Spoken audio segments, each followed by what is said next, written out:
Hola y bienvenidos. Hoy vamos a hacer un análisis a fondo de algo que, la verdad, se parece más a un manual de entrenamiento que a un texto filosófico. Sí, totalmente. La pregunta que plantea es, a ver, ¿y si la sabiduría no fuera un don, algo con lo que naces o no? Una lotería genética, ¿no? Eso es. ¿Y si fuera más bien un músculo, algo que se puede ejercitar, que se puede fortalecer con un método muy concreto? Hoy nos vamos a meter de lleno en ese programa de entrenamiento. Exacto. Y lo curioso es que, aunque las fuentes que tenemos son del Antiguo y Nuevo Testamento, el problema que plantean es universal. Desde luego, todos conocemos a alguien que es brillantísimo en su campo, un genio, qué sé yo, de las finanzas, un artista increíble, y luego ves que toma unas decisiones desastrosas en su vida personal. Totalmente. El típico caso del premio Nobel que no sabe gestionar una discusión familiar. Justo eso. Pues estos textos, abordan esa paradoja de frente.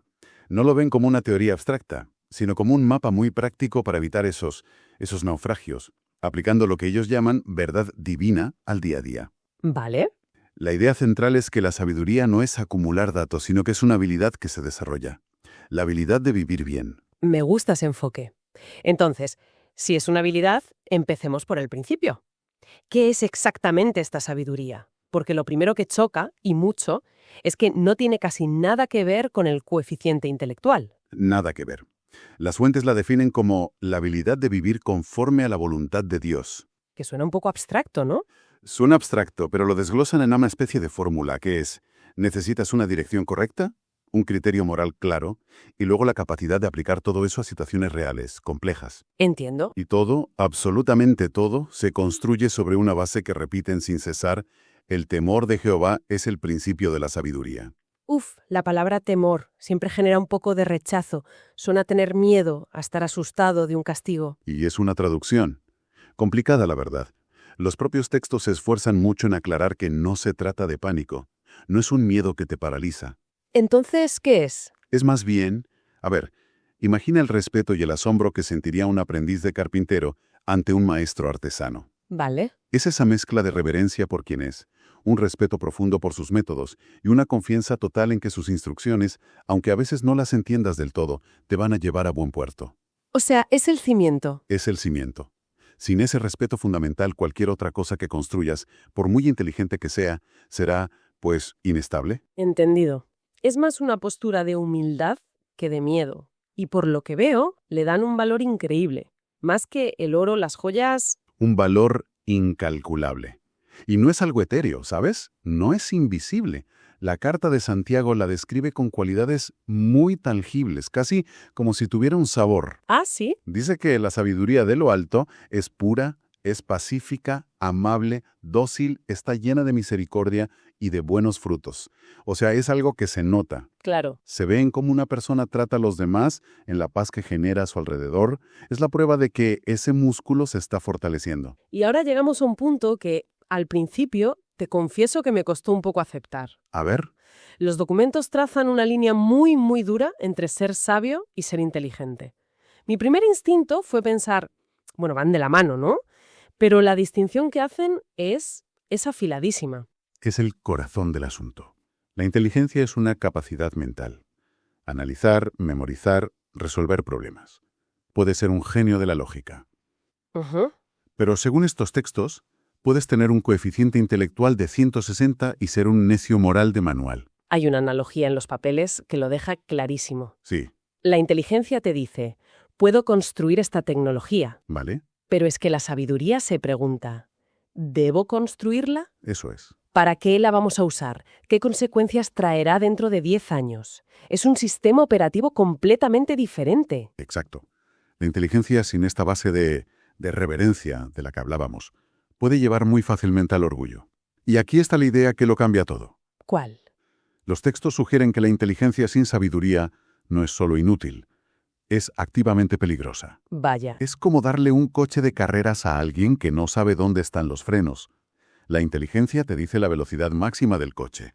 La sabiduría te dice cuándo, cómo y por qué frenar. La inteligencia te da el poder. Y la sabiduría, la dirección y los límites. Vale, si es un músculo, entonces tiene que haber un gimnasio, una rutina de ejercicios, ¿no? Claro, ¿O es algo con lo que se nace y si no te ha tocado, pues mala suerte? porque si es lo segundo, casi que podemos dejarlo aquí. Afortunadamente no. Proponen una rutina de entrenamiento muy clara. No es una fórmula mágica, ojo. Es un proceso que se repite. ¿Y cuál es? Pedir, buscar, escuchar, obedecer y dejarse corregir. Es un método. Vayamos punto por punto. ¿Qué significa pedir? Pues mira, la Carta de Santiago lo dice de forma muy directa. Si a alguno le falta sabiduría, que se la pida a Dios. Pero la clave está en el cómo. No es una petición genérica en plan, Señor, hazme sabia. No. Animan a ser súper específico y situacional. Por ejemplo. Por ejemplo, necesito sabiduría para la reunión de las 4 con mi jefe. O ayúdame a entender por qué reaccioné con tanta ira ayer. ¿Qué hay de verdad en mi corazón? Si es orgullo o un deseo de justicia. Y aquí hay una advertencia que es casi cómica, por lo humana que es. Sí, Hablan de pedir con doble intención. es genial. Es como preguntarle a tu pareja si le parece bien que te compres esa videoconsola carísima. Cuando en realidad ya la tienes en el carrito de la compra online. Sí, exacto. Y solo buscas que te den la bendición. Los textos dicen que ese tipo de petición es un teatro. No lleva a ninguna parte, porque no es una búsqueda real de dirección. Es una búsqueda de aprobación para lo que ya has decidido. ¿Vale? Primer paso del entrenamiento. Pedir con sinceridad. El segundo es buscar. Sí. Y el libro de Proverbios dice que hay que buscarla como si fuera un tesoro escondido. O sea, no es algo que te encuentras por casualidad. Para nada. No te la encuentras mientras miras Instagram. Implica un esfuerzo intencional, una disciplina. ¿Cómo qué? Pues, por ejemplo, leer estos textos no como quien lee el periódico, sino con una pregunta en mente. ¿Qué verdad de aquí puedo aplicar hoy, en mi vida real? O prácticas concretas como memorizar un principio clave para tenerlo a mano cuando llegue una situación tensa. Algunos incluso sugieren llevar un cuaderno de decisiones, como un diario de entrenamiento para analizar qué funcionó, qué no y por qué. Me gusta esa idea del cuaderno de decisiones. El tercer paso es escuchar para obedecer.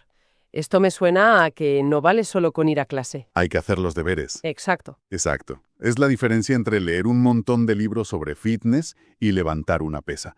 El objetivo de estudiar estos principios no es ganar un debate teológico, es cambiar la vida. Claro. La idea es leer y preguntarse activamente, ¿qué actitud tóxica en mí revela esto? O, ¿cuál es el paso práctico más pequeño que puedo dar hoy para vivir esto? La verdad, dicen, solo se consolida cuando baja a los pies, Cuando se convierte en acción. cuando se convierte en una acción, por pequeña que sea. Y eso me lleva al cuarto paso, que me pareció muy directo. Obedecer rápido. Es un punto muy práctico, sí. A menudo la gente pide más guía a Dios sobre un tema complejo cuando en realidad no está obedeciendo las 10 cosas básicas que ya sabe que tiene que hacer. ¿Es verdad? Es un poco como el GPS del coche, ¿no?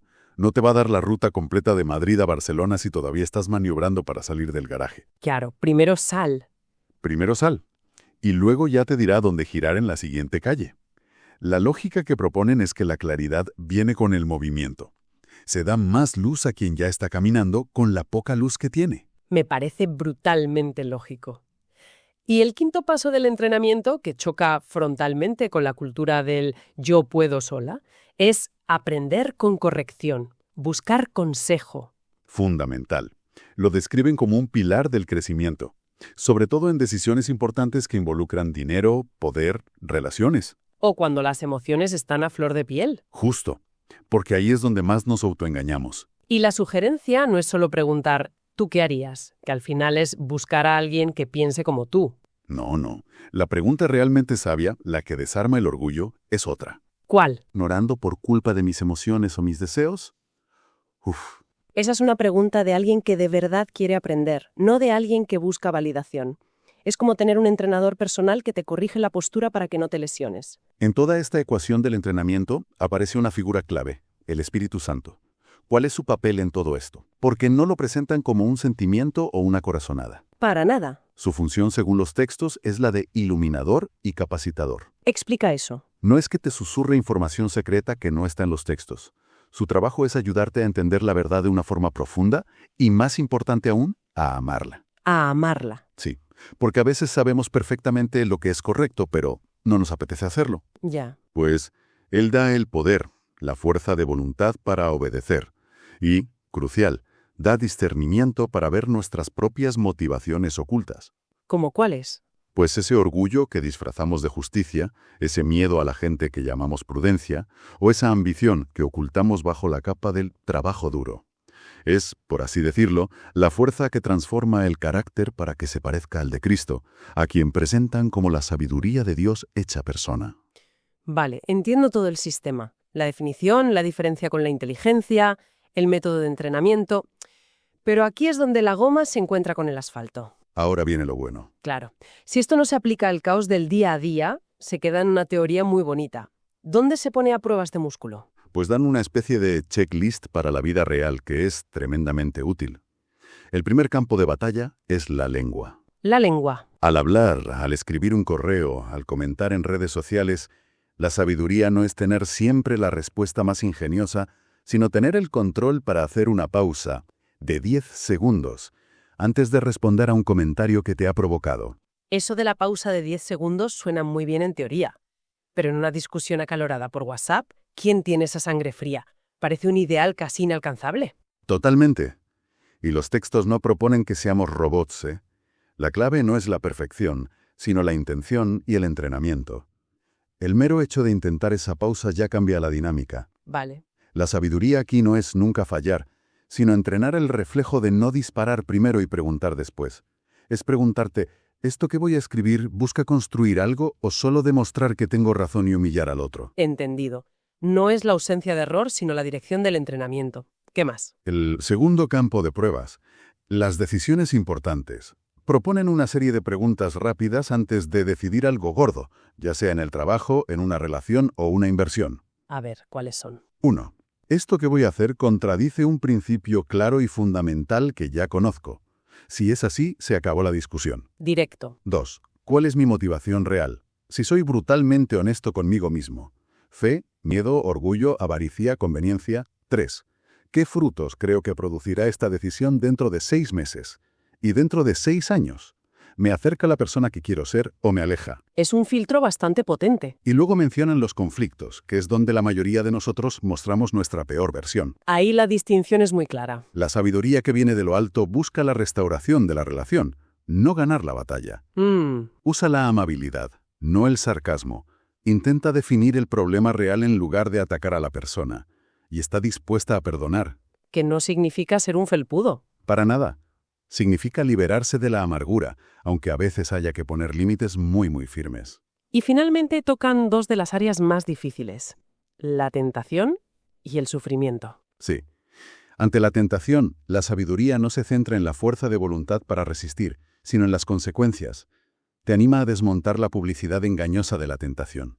¿Cómo? Pues a preguntarte, ¿qué mentira me está vendiendo esto sobre la felicidad instantánea? ¿Y cuál es el precio real, con intereses, que me va a cobrar mañana? Buena pregunta. Y en el sufrimiento, que es quizá el examen final, la sabiduría no consiste en encontrar una respuesta lógica al porqué de lo que pasa. Muchas veces no la hay. Ya. Consiste en aprender a caminar a través del dolor, aferrado a Dios, buscando consuelo en Él, en lugar de buscar escapes destructivos que solo añaden más capas de dolor al sufrimiento original. Para ir cerrando, este recorrido nos deja una visión de la sabiduría que es profundamente práctica. La gran conclusión que saco es que no se trata de ser la persona más lista de la habitación. No. Sino de cultivar deliberadamente una postura de humildad, de escucha y de obediencia. De entrenar día a día. El filtro definitivo que proponen, sacado de la Carta de Santiago, es un termómetro perfecto. Pide que examinemos nuestras decisiones y acciones. ¿Nacen de la envidia, del egoísmo, de la ambición? ¿Y por tanto generan conflicto y malestar? O todo lo contrario. ¿O producen paz, misericordia, amabilidad y sinceridad? Ese contraste tan brutal entre la sabiduría terrenal, que es caótica y egocéntrica, y la sabiduría de lo alto, que es pacificadora y humilde, es el gran discernidor. Te dice qué músculo estás usando en realidad. Y para terminar, una reflexión que se desprende de todo esto. Las fuentes no presentan la sabiduría como un título que te sacas un día, sino como un camino, un entrenamiento diario. Así es. De hecho, sugieren planes de 30 días para empezar a crear el hábito. Y esto nos deja con una pregunta interesante. ¿Qué pasaría si alguien se tomara la búsqueda de la sabiduría con la misma constancia y disciplina con la que se entrena para una maratón o aprende un idioma? Buena pregunta. Y, de forma más concreta, ¿cuál sería el equivalente a hacer 10 flexiones hoy? ¿cuál es ese único y pequeño ejercicio de este método que podría aplicarse ya mismo? Muchísimas gracias por acompañarnos hoy. Nos vemos en el próximo episodio. Gracias, hasta pronto.